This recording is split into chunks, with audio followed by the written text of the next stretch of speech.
Hey everyone, welcome to episode 14 of the Leven Podcast. I am your host, Leven. Today is going to be a different day, different from regular podcasts, sorry. Obviously, I usually do just the interviews on here. I have people and we discuss certain topics on here. But I recently decided that I want to start doing something new and something that's going to allow me to put out a lot more content onto the actual podcast itself. Obviously, a while ago, not too long ago, I should say, I think it's episode 11, I did a podcast with Bella EU. A lot of you guys enjoyed that podcast and it was a really great podcast. I recommend you all go listen to that. Bella's a great guy. The only criticism I had of it, though, was that it was a bit too short. And, me personally, I'm never going to force, conversation. I always want the conversation that I put on the pod to be natural and to be, entertaining for you guys to listen to. So I think that was only about 30 minutes. And obviously people they wish it would have been longer, etc. And I think with what I'm about to talk about now, I think that's a way for me to put out more shorter length interviews, while still filling up a good amount of time with some decent content for you guys to listen to. So what I'm going to essentially be doing, a mailbag. For anyone that doesn't understand what it is, it's just going to be an opportunity for you guys, the listeners, you listening right now, for you to be able to contribute to the podcast. You can submit a question through my Discord and you get the opportunity to be on the podcast. So I'm going to do that now, actually. Essentially, if you want to be able to leave a question, you want to know how to leave a question. If you are listening on YouTube, the link to my Discord will be in the description below. Once you join my Discord, there's a channel called Mailbag Questions, and you leave your question there. If it gets a check mark, like a green tick, it will be answered on the podcast. If not, then there's probably a reason why I can't answer that on the podcast. But if you're not listening on YouTube and you want a chance to submit your question, just go to my Twitter. My Twitter is Leven2k, at Leven2k, and all you have to do is look at my pinned tweet, and that will be a link to the Discord, and you can submit your questions there. Like I said, if you want a chance to be on the podcast, get a little name shouted out, and you get your question answered, and it can be about anything as well. Your question, obviously, mainly Fortnite related questions if possible, but if you have a basketball question, if you have just a general life question, any sort of question, if you just want to tell me, that you enjoy the podcast, etc., that's perfectly fine, right? Just leave a question down below, and I will be sure to answer it. For the first question, it's actually from someone I know for a long time, right? And ironically, this one wasn't actually left in my Discord, but they did message this to me. And he said, "Hey Leven," or this is from Fitter Galaxy. They said, "Hey Leven, really enjoyed the podcast.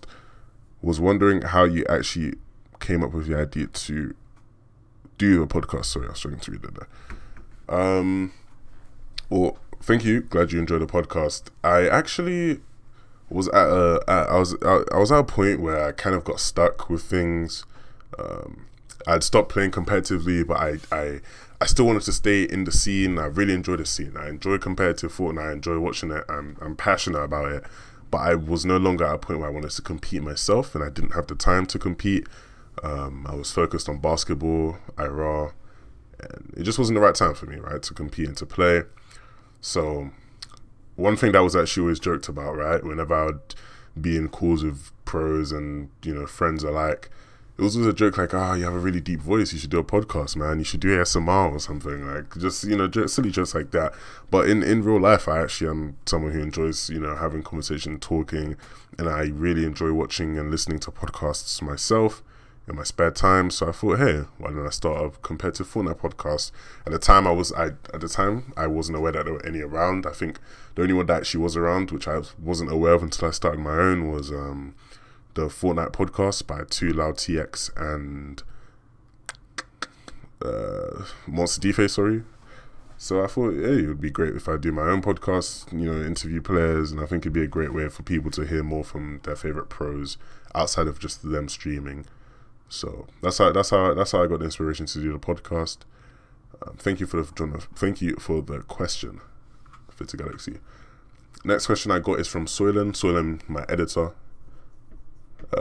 If you listen to this podcast right now, it's because Soillan worked on it and put that out for you guys. So thank you to Soillan. Shout out to Soillan.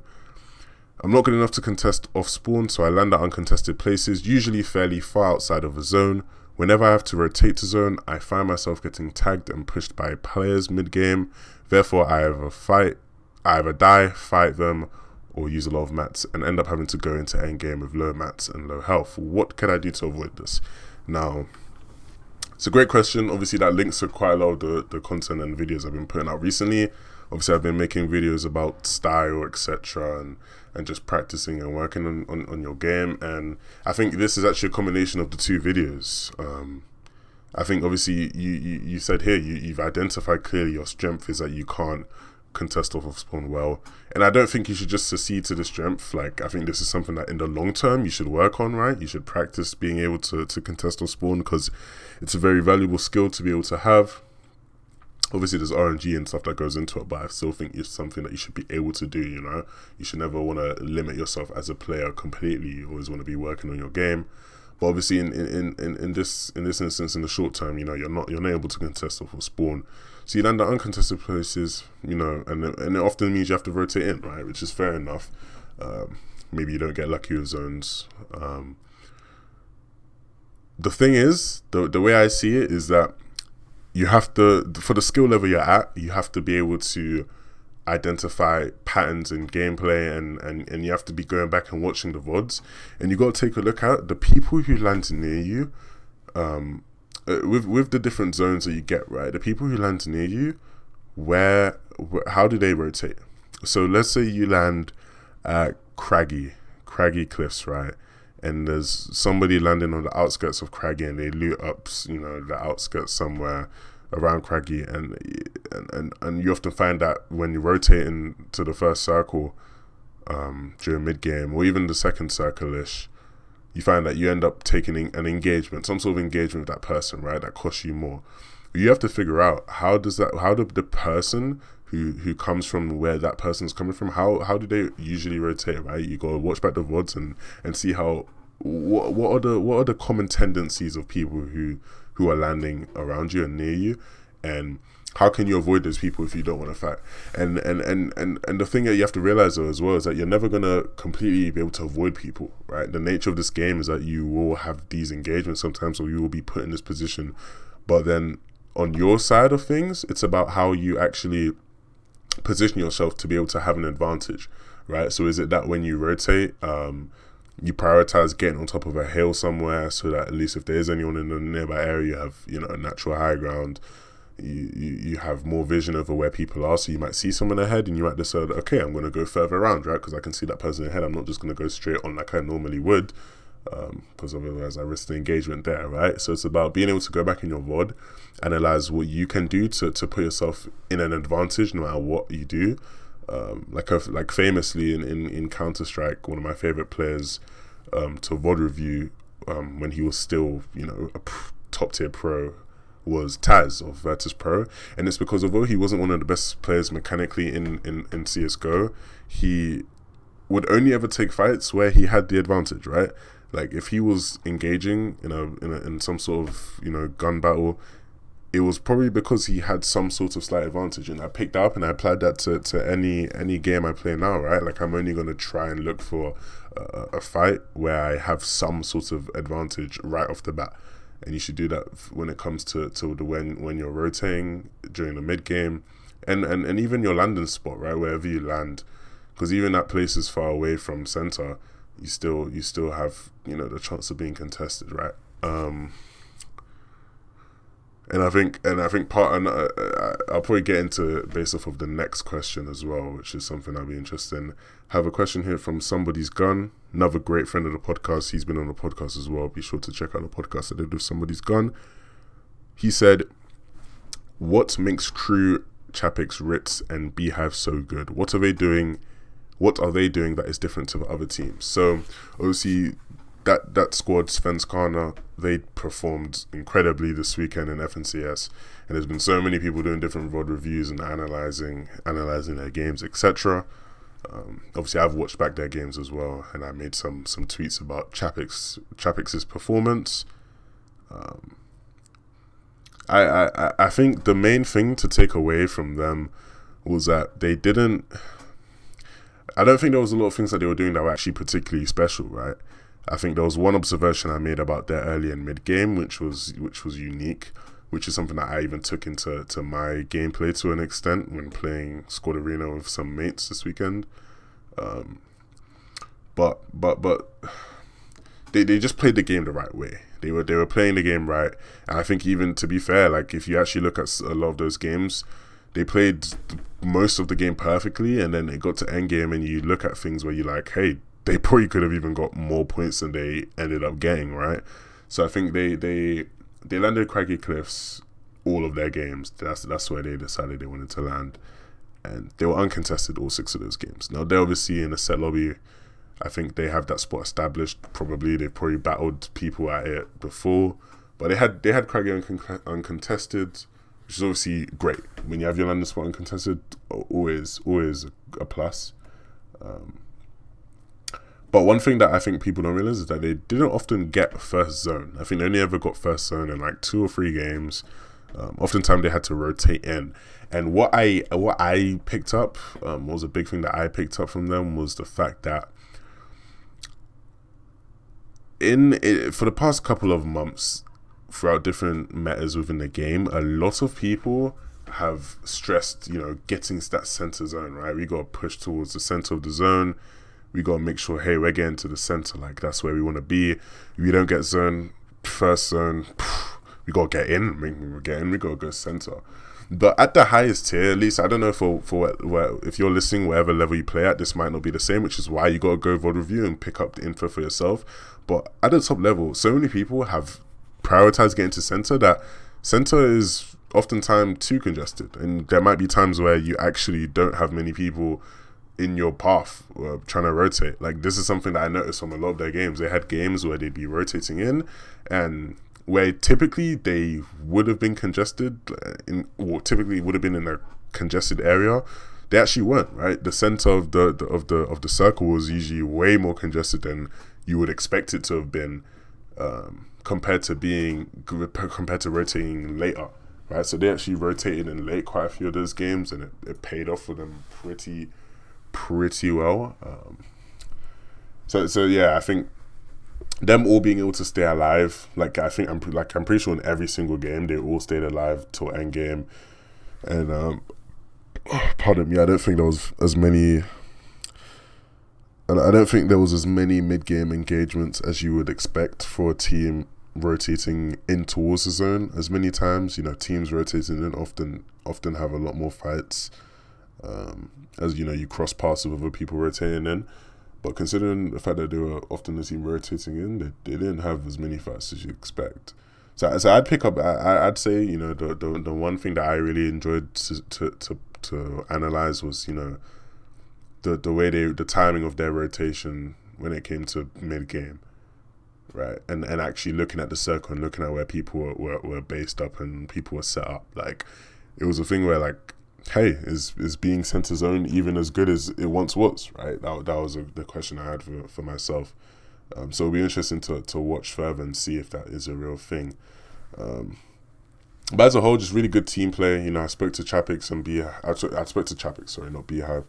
And he IGLs alongside Beehive, and I think you can definitely see from watching their end games that Beehive does a really good job of making sure that he's looking at the intangibles, right? Chapix, Ritz, and crew are incredible fraggers. They're going to be able to get loads of kills for you in endgame, but Beehive is there to kind of, be their stability and make sure he's looking at the things that they aren't necessarily looking at, right? I was watching BloodX would review them, and he pointed out how Beehive did a good job of stretching cones. Like when you have an open tarp, making sure that someone stretches cones out so that it makes it harder for people to drop down and take an angle on you, things like that. So I'd say they played the end game pretty well, but as a whole, like, I don't think it was anything necessarily special or unique. It was just they've just played the game really, really well. It'll be interesting to see if they can replicate that again going forward. Quasar, sorry if I'm saying your name, bro. Quasar asked, whenever I'm in creative, free building, doing edit courses, or practicing techniques, my mechanics feel so smooth actually.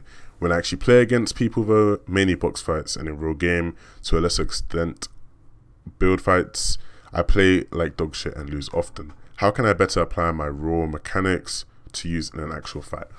I love this question because I often have the same problem. I often felt like I was so cracked and creative, and in real game I didn't have the same effects. I think the importance is, I don't know how much time you have to commit to the game, but I think the important thing is like repetition, and when playing, practicing doing things at that pace, because naturally you might not be, when you're in creative doing an edit course, in your head you're trying to do the edit course to the best of your ability, like as quickly as you can. Like you're sitting there and you're going like fast as you can, trying to like make sure you edit it perfectly, right? But when you're in game, that's not the first thing on your mind. You're thinking about all the other things going on around you in the game. So I'd say, maybe play practice. I don't know what, you might play regular squads, regular solos, or arena or something. But when you are practicing, not in tournament, you don't want to just start doing this during one of the solo cash cups, or start doing this during the FNCS weeks. But when you're just playing outside of in regular games, actually have that in mind when you're playing, and be like, whenever I get a chance to edit, I'm gonna try and make sure I'm editing it like I'm in an edit course, right? One of my a really great example that I had of this was Mongra, right? You see, like when you have somebody in a box and you wall replaced, and you take the wall, edit it, then place the stair, edit the stair instantly, and take a shot on them. If you ask Mongra, he won't reply. But if you ask Mongra, how did you get so good at that, right? He will literally tell you he sat in creative and practiced doing that as fast as he could, over and over and over again for hours and hours and hours, right? Just sat there practicing that one specific mechanic. Then he'd go into game, and when he was in game, he'd make sure he actively went to practice doing that one specific mechanic, right? He actively made sure in games, whenever opportunity he could, he had it in the back of his head, hey, I'm going to go try and do that. I've been practicing it for hours. Let me go try to do it at the same pace and do that correctly at the same pace that I'm doing it in creative. And he kept on doing that and that and that, like over and over again, over and over and over again.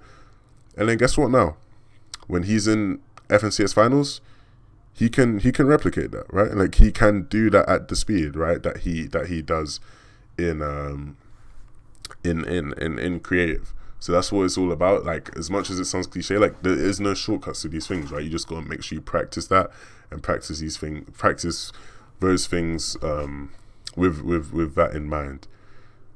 Final question so far for the mailbag, and then we're gonna get into the interview, is from Panther or Panther. Don't know if I'm saying that right. Let me know though. I don't know if I should practice game sense or mechanics to become elite.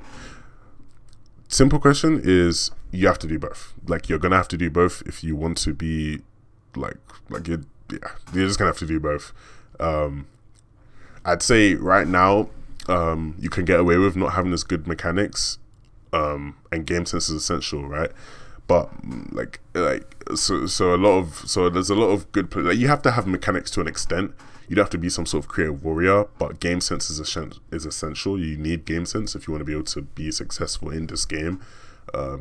Like, even at the level I've been playing at arena, like I'm not gonna say now like I'm playing the hardest of games, but when I play arena, most of the players in arena have better mechanics than me, right? Just because they play the game more than me, they practice more than me. But I see myself, I'm quite successful because I think I'm a lot more intelligent than the players I'm playing against a lot of the time, right? So I have that advantage. But the way I look at it, right, and this is even how I look at it for the top of the top, at the top of the top players, sorry.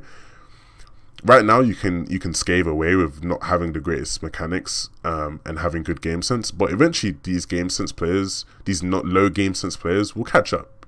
I'd say hopefully, as long as the scene keeps growing and progressing, I'd say in a year and a half, maybe 2 years, not having good enough mechanics is not going to cut it. You're going to have that good game sense as well as some of the best mechanics in the game in order to be successful. But that's a whiles away. So for now, I'd say if you want to have to prioritize one, I'd say prioritize game sense. But if you want to become elites, you have to have both to an extent. Well, I'd say you have to have mechanics to an extent, and you have to have high game sense. But yeah, thank you for that question, Panfar. Thank you for all the questions on this mailbag. Hopefully, I get more.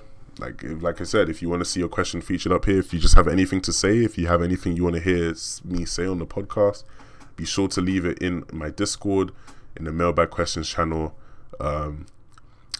Exciting interview for you. I did an interview with ASJ. ASJ is someone who's been doing a lot of work with the Fishy Cup, which is about to start as I'm recording this mailbag right now. Someone who's been doing a lot of work on the Fishy Cup, someone who's been doing a lot of work with War Legend, and he's worked his way up through the scene without being a player, and that's something I admire as someone who's trying to do the same. It's going to be a really interesting interview. I know you guys will enjoy it. Let me know who else you want to see on the podcast, and I'll see you guys later. Don't forget to leave a question for the mailbag. Thank you guys for listening. Hey everyone, welcome to episode 14 of the Leven Podcast. I'm your host, Leven. Today is a first time in a while, actually. I was about to say first, but it's not the first time we're doing this. I've actually streamed the first, if anyone that knows or was here back then, I streamed the first 2 episodes of the podcast live. The ones I did with Sakona and Finex. So if you haven't listened to those, check them out. But we're making a return. We're back with live podcasts, and hopefully it's going to stay like this for a while. I think I enjoyed doing Open Floor Live, and I'm gonna be back with my first live podcast with my guy ASJ. How you doing, bro? I'm doing good, bro.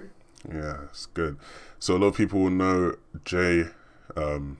You've kind of like made like your ascension to a big place in the scene. Obviously, a lot of people know you for being the guy that runs the Fishy Cup, and obviously you have a large involvement in the War Legend weekly invitational. And I think we're gonna get into that. But I actually wanna get more into like I want to work along the journey, right? Because obviously a lot of people will probably be like, who is this guy? Like how come he's in charge of everything? Where's he come from? So I want to kind of get into your origins. Obviously, I know you through Finex, a mutual friend. You actually helped me set up my Discord. I did. Yeah.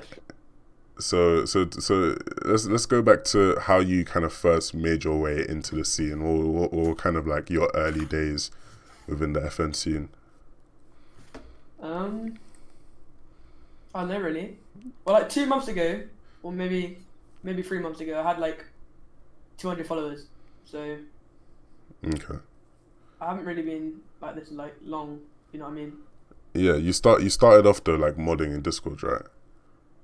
Yeah, I started off under a different name than Bush Paranoia, and Can you say the name, or is it like, are you like blacklisted from the community secretly, so you had to change names or something? Yeah, bro, I'm blacklisted. I can't do that. Okay, fair enough.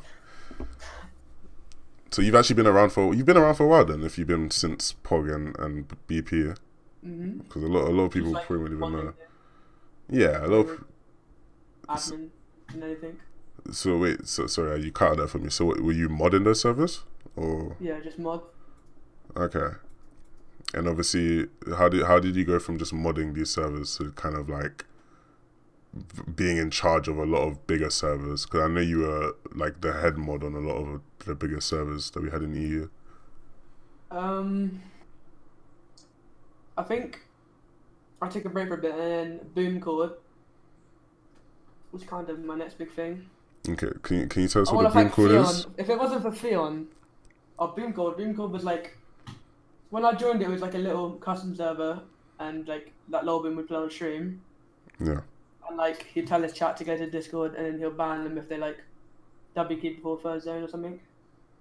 Okay, so. And I gotta thank Theon, because Theon gave me VIP and Boom Chord, and I was like friends with Theon. Yeah. And then like I was friends with him for like 2 weeks, and he gave me mod. I was like really happy. And then I kind of helped a bit, and then Lobby made me admin, I think. No, I got like head mod or something. Yeah. Admin. And then I basically made Boom Chord like really good, and it had like 400 players queuing at a time, and they were really good quality customs.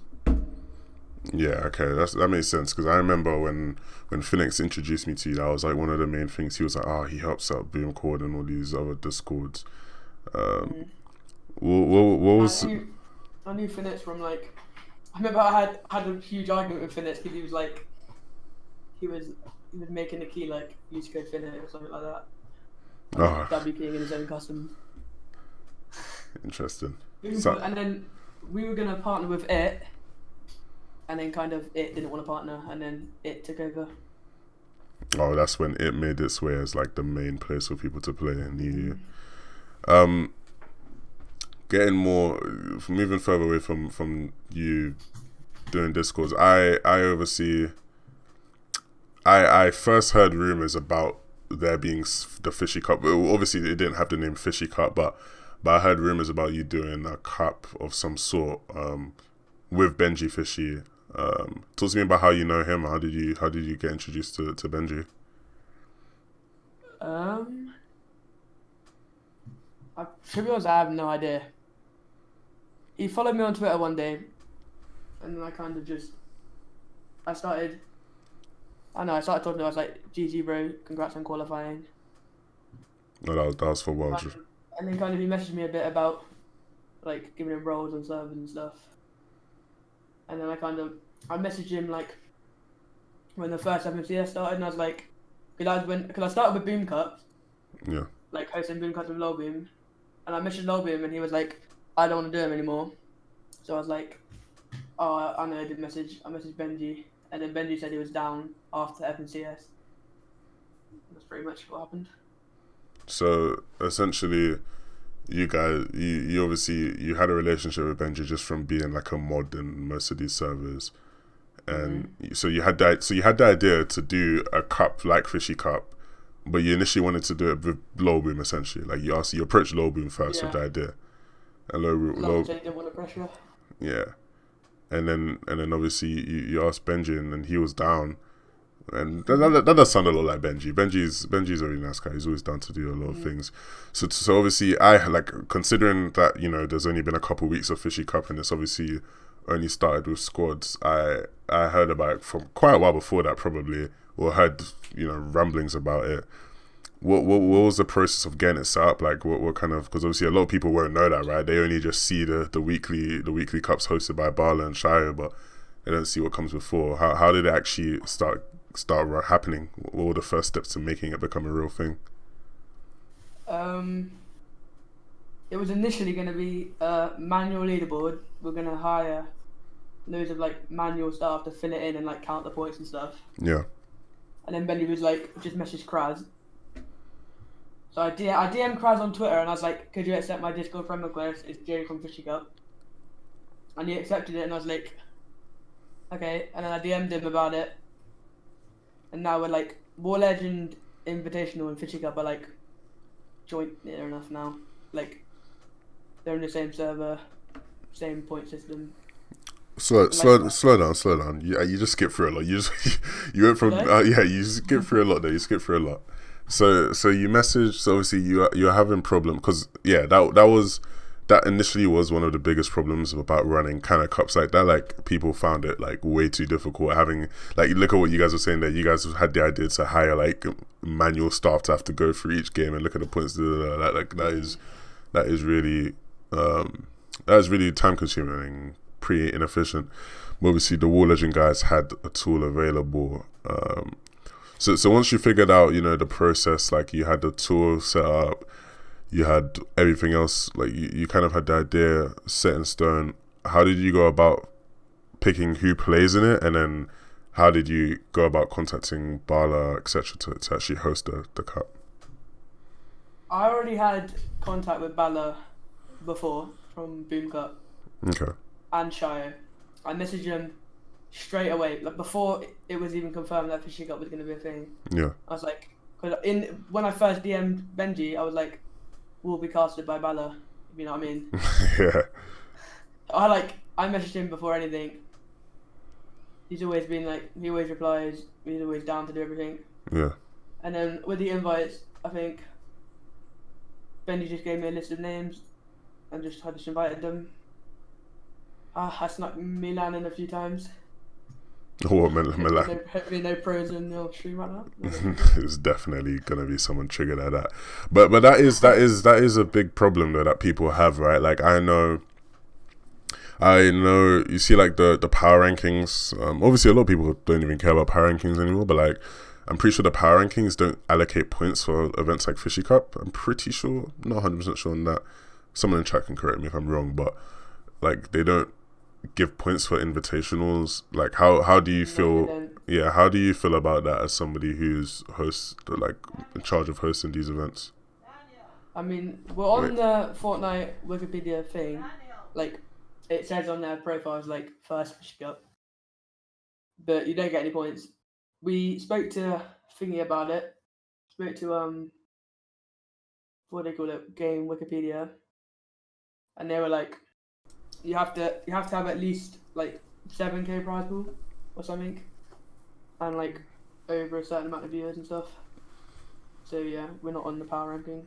Do you think that's fair though? Because like right now, I think other than the War Legend Invitational and obviously FNCS, like Fishy Cup is the most competitive event that we have in Comp Fortnite. So like, for it to not be considered, do you think that's fair, or do you see where they're coming from in that sense, or like do you think maybe there should be something done to where like points are allocated for it? I think it's fair because I think invitationals that have small prize pools or no prize pools just for practice shouldn't have that, because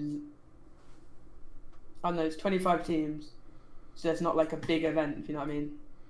But even yeah, even the FNCS finals, like the weekend finals, right? Those are only 25 teams. I'm not disagreeing with you. I'm just interested to know from your point of view. To get to the FNCS finals, you have to go through a lot of teams. Like, I know, I think it is fair that we're not on it. Okay, fair enough. So obviously you guys don't have the biggest prize pool, but you are sponsored, right? Remind me of who the sponsor is? The first week was sponsored by Gift Your Game and Built by Gamers. That was 2K, but we've had to lay low on the sponsors a bit because we've got something big coming up. Ooh. Which I'm not allowed to leak. Oh, no leak. Okay, well that's interesting because like I was gonna say so were you in charge of like handling things like sponsors or whatnot? Like what has? Pretty easy. I tweeted out saying we need sponsors. Yeah. And then I messaged Ben, was like, "Can you retweet?" He replies instantly and retweets it. And I get like 500 DMs asking this monster. That's crazy. I like to Gift Your Game and Built by Gamers because Gift Your Game had like a really good advert that you could play in between games to fill the time. And Built by Gamers was like really quick. Both funded for 1,000. That's crazy. Did you? I think that was actually a really nice aspect of it. Like in between games, having the ads, it made it feel more professional. You know, like like the production is really well done, and obviously you have Nikolai for that, right? Was Nikolai like involved straight away, like Bala and Shire were, or did he come along later? Fishy Cup. If it wasn't for Nikolai, Fishy Cup would be probably sued by now. We had loads of graphics, yeah. Yeah. And there's lots of things that Fortnite or third-party events that they have to like you have to put the Fortnite logo in the logo with the sponsors like as a separate thing. Yeah. And like you can't have like if you use a Fortnite asset like the fish stick skin, you can't have their feet or knees in it and stuff like that. Yeah. Okay. Like. Yeah, you have to change all our graphics like last minute. And Nico like him. So in the whole run up to the whole thing, like it was like everyone had forgotten, and Nicola was like, "Guys, hold on, wait a minute. This literally isn't allowed," and essentially saved the whole thing. They did the first couple of weeks free, and then they said that for their time. So Built by Gamers have been sponsoring like 200 to pay for the production. Oh wow! So tell me more about what actually goes into the production itself. Well, we have this thing called Restream.io. Okay. And Benji linked his account, Bala linked his account, and Shia linked his account, and he like controls it through like the face cams and that all through it, and it streams on all 3 channels. Oh wow. So it's really cool. On a day-to-day basis, like what do you handle? What is like your role? Because a lot of people obviously like you have it in your bio and stuff, and like obviously the Fishy Cup account. You run that account, and you tweet. I'm a professional impression farmer for the Fishy Cup. Yeah, and you do a pretty good job of it. To be fair, what's like your third emoji is a reaction when at jayy DMs you an invite to Fishy Cup. Yeah, like that tweet is flipping cold. Professional, like, bro. How what's your like day-to-day role within the Fishy Cup? Like what do you do? Because obviously you're a big part of the creation of it, and you came up with the initial idea. My role, that's such a good point. War Legend do most of it. Like a guy called Spatio Hosky, you might have heard of him. He started doing the invites and stuff. Okay. And Kraz was really helpful. I mainly had to do like, there's so much stuff I can't say, but I had to fill out loads of reports and stuff. And like I make sure that Benji promotes the stream, and like I make all the tweets, get the sponsors, organise everything really. So you do a lot of the admin work that goes into the show running. They're more War Legend are more making it like competitive, and I'm more like making a good event for the community to watch. Yeah, that's fair enough. That was me and Benji's goal. We didn't want it to just be like a normal cup. We wanted it to be like where all the members have to like retweet the tweet and stuff. Yeah, like just like a community. Yeah, like a community event. So is that actually a thing? Do you have it so that everyone has to stream? So at least one player from each squad has to stream. So we have every POV. Yeah. And then Nikolai, and then we have 10 observers who people are just volunteers. Yeah, I saw the tweet about that. That was interesting. Yeah, we have 10 observers who sit in the call, and they have like each one has to watch like 5 streams, and and they tell Nikolai in the Discord channel when there's action. Yeah. And like who's fighting, and then we switch it to make sure there's always like fighting on the screen. Yeah. Pretty cool. Obviously, like it is really difficult to run one of these events. There's obviously been problems. There were problems in NA to do with like custom codes being leaked and just like the competitive integrity of the events like kind of like being put to shit. How would you say, like, what are the difficulties you guys have faced while running the Fishy Cup so far?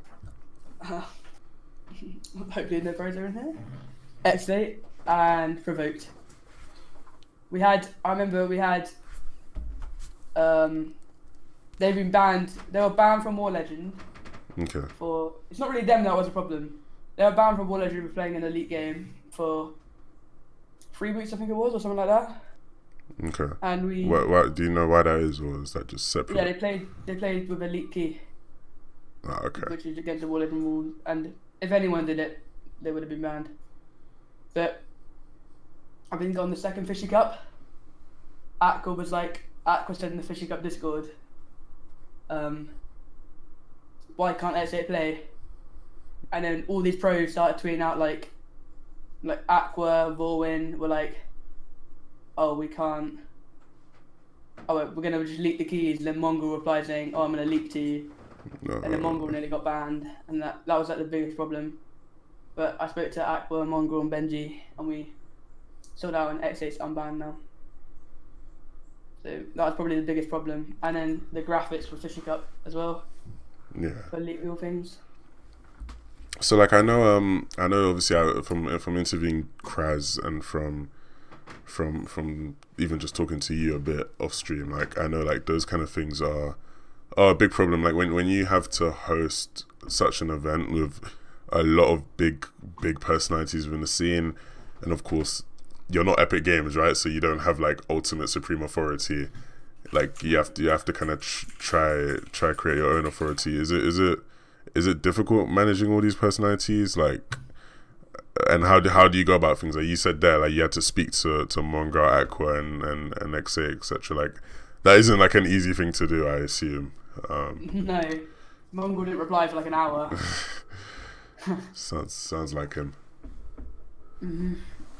I don't know. It's just the players are definitely the hardest thing. Like getting into stream. Like me, I remember one of them Micho said he was stream, and like obviously Micho won the first one. Yeah. Like, and he streamed the first one, and everyone wanted to watch him like on the stream as well. Yeah. And he didn't stream the first game, and I messaged him and he was like, no. It wasn't like no. He was like, I don't really want to stream, and then Kerr started streaming, or CRR or whatever you call him. Yeah, that is an interesting part of it because the players are definitely the hardest thing to deal with. But it's just like the nature of our scene, right? You have so many young kids, and it's like a lot of these guys are now superstars, right? So it's like I'm gonna do whatever the hell I want to do. Like I don't want to do this. I'm not gonna do this, and it puts pressure on you as a tournament organizer because right now, let's say Mongrel acquire Mitro and a couple of like the bigger, more notable pros just were like frustrated with something that you guys were doing or a requirement that you guys had, and they go, okay, we're not playing. No, F you guys, we're not playing. Like it puts so much pressure on you, right? Because then it's like people like that's how a lot of controversy has happened in our scene, right? People would be like, this happened to me, but if it was Mongrel, 100% wouldn't have happened. Like, and it's like it puts you guys in a weird situation. Like how have you had to do with that? We have like people are like last Fishy Cup, all these pros that didn't get invited to it were like tweeting out stuff like, they invite content creators and stuff. But like if Mongrel broke the rules, even if he brings in like 20k CCU, he would ban him straight away. But people don't think that. Like, plus, like we have the permanent guest program, but you have to average 500 viewers, and you have to be like good at the game, like a pro. And you're invited to every event. Top 25 for the finals that week on Evans ES. Get invited. I didn't like this. Me and Benji didn't like this. We wanted to change it, but War Legend said it's for the best. I think like this is why I like speaking to Kraz a lot, and I know this is something that kind of Kraz like may get a bit of stick for, but people need to realize, right, that you want an esport, you want Fortnite to become a successful esport. That's what you want to make it as a player. That's what you advocate for, you know. But I see players complaining that the game's not taken seriously. You know, other like the players will hear other gamers and other pro players from other games be like, Fortnite's a joke, and they're like, yeah, it is a joke. But it's like if you don't want it to be a joke anymore, you have to realize that a lot of things have to go into helping build up this game to be a successful esport in that manner. And I think one thing that people don't realize is that these community events and the integrity of them and how seriously they're taken and the steps that go into making them successful are a big step to Fortnite becoming what they want in terms of a game that's taken seriously as an esport. Like if War Legend and the Fishy Cup can go to Epic and say, hey, look, these are the numbers we're doing, these are the things we're doing, look at how we run our event and look at how successful we are, Epic will be inclined to be like, hey, you know what, maybe you guys have something going on here, let's work with you, let's do this with you, and let's help you guys out, right?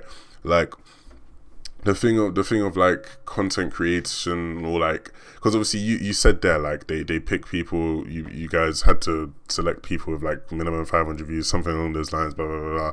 Like I get why people like will be frustrated about that, but at the same time it's like as an event that's being held, you have to do what's right for the business of the event.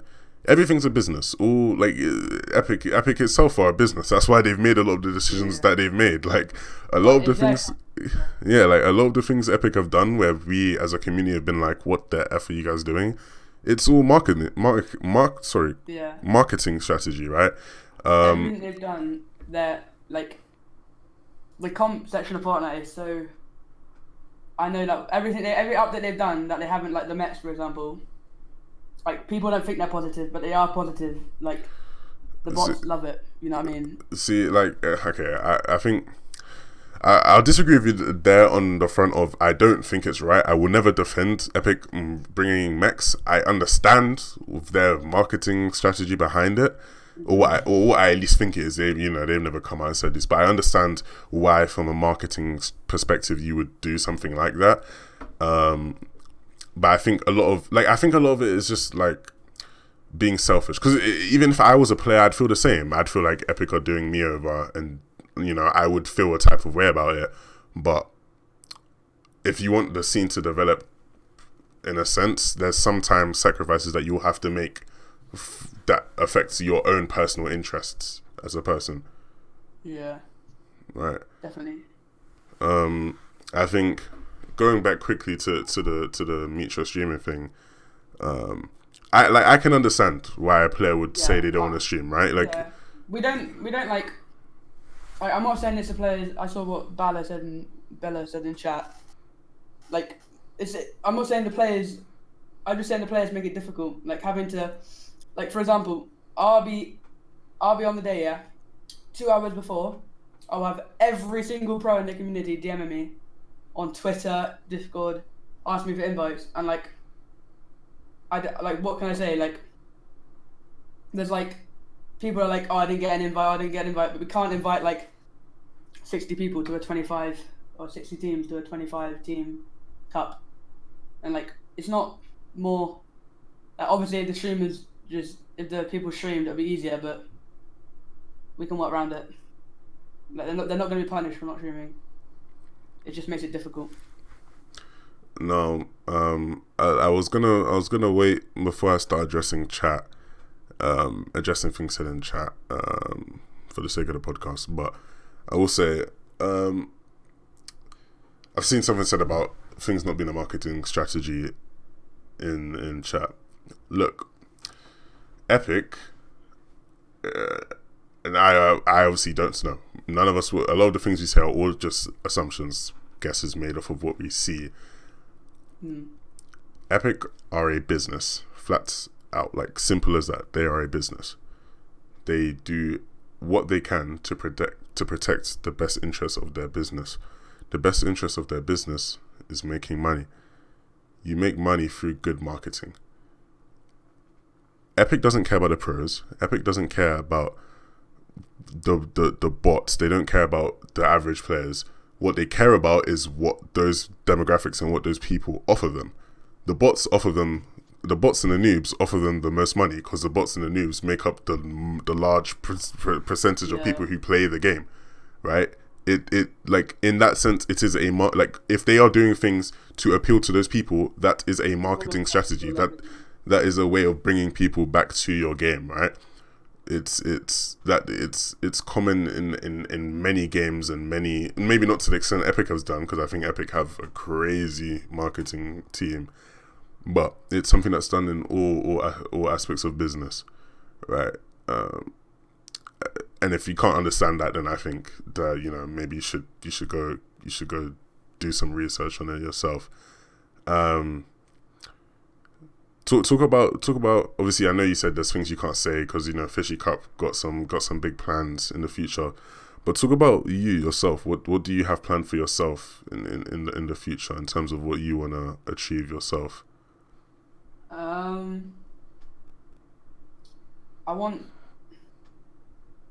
It's so awkward because there's so much stuff I can't say. I just want to keep hosting big cups like Fishy Cup, maybe even like cuts of Mongrel in the future, and like cuts of orgs, maybe like NRG were starting to get involved.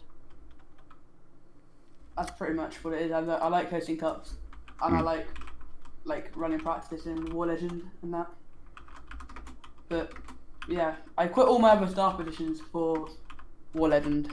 Yeah, I remember you came out announcing that. Talk about why, what kind of led you to that point. What made you think that was the right thing to do? I think it was the day I was speaking to crowds, and I was like, wait 1 sec.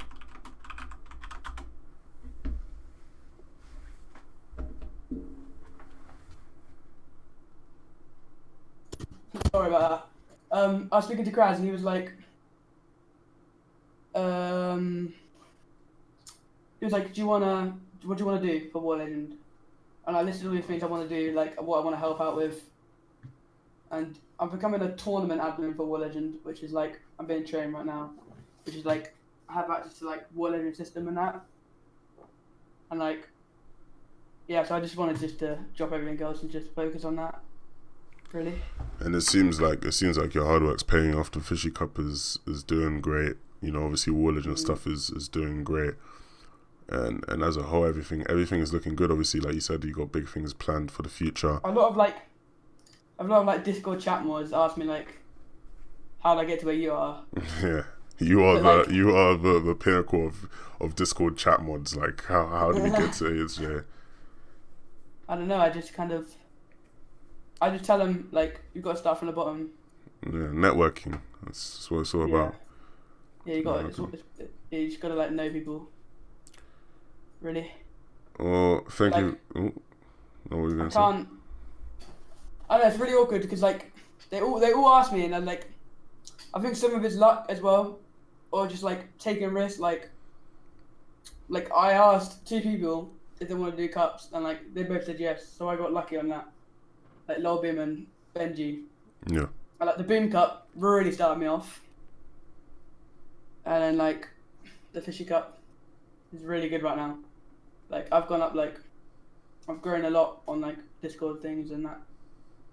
Got a lot more contacts with Epic and stuff like that.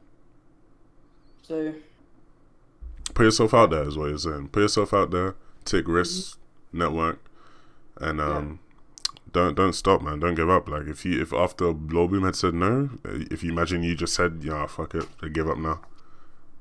There'd be no Fishy Cup for people to watch every Tuesday. So yeah, thank you for all the work you're doing, helping provide competitive content for the scene. You're obviously, the Fishy Cup makes things like my job a lot easier. So appreciate you, man. Thank you for joining me today. That's right.